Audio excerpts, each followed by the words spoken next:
председателке, почитувана генерална секретарка, почитувана генерална секретарка исто така. Убава е сликата овдека од горе кога ќе видиме еден вакав дами кои што го водат ова собрание, Домот на демократијата, ретка слика во овој дом.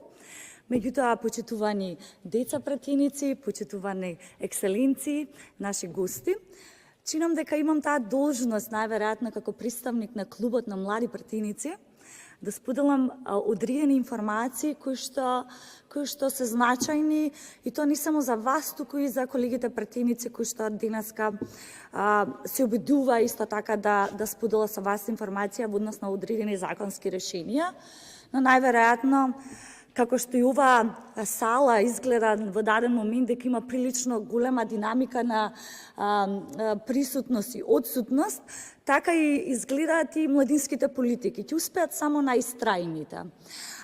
Денеска навистина сте инспирација и од тоа што го слушнавме, драго ми е што можам да споделам на две значајни теми, а тоа е менталното здравје и Законот за младински политики, неколку активности кои што веќе се во тек. Имено како клуб на млади пратеници, кои што ги обединува сите млади пратеници во собранието, започнавме два значајни процеси, тие веќе се во тек.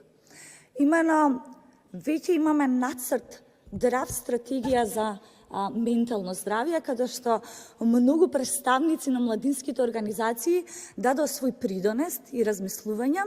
Истата го имавме тоа задоволство да ја дискутираме и да споделиме како идеја и со драга Патриција од УНИЦЕФ, и истата е поврзана со, односно поддржана од Вестминистер фондација. Во јули месец излезе, впрочем, и ја презентиравме во собранието нацрт драв стратегијата за ментално здравје кај младите. И тоа како треба да се доработи.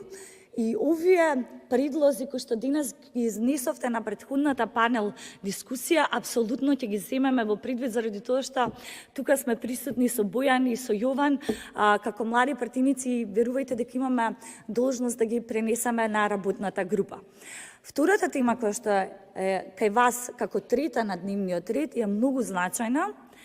Ние направивме анализа на Законот за младински политики и младинско учество, и ова што вие токму денеска го изнесовте беше исто така утврдено од оние анализи, имено дека младинското буџетирање е апсолутно недоволно, националната стратегија за млади е невидлива и не допира ни до урбаните, ни до руралните средини и така натака.